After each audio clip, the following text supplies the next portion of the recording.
অবৌঠারেন শুনেন, এইটা কি 33 নম্বরের বাড়ি? হ্যাঁ, কেন বলো তো?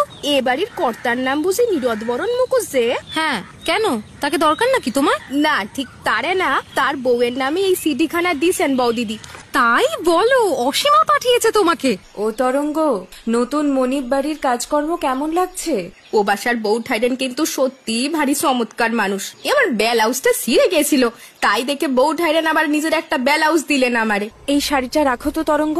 এ কি বৌদি, শাড়ি আবার আমারে দেন কেন? এই শাড়িখানা পরো। শাড়ি কিনলে নাকি তরঙ্গ? কি যে কয়েন বৌঠাইরেন, ও বাসার বৌদিদি দিছেন।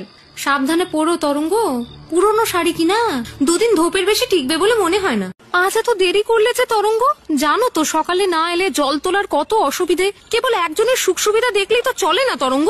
কি ব্যাপার, তুমি যদি রোজই এমন করো তরঙ্গ, তাহলে কেমন করে চলে বলো তো?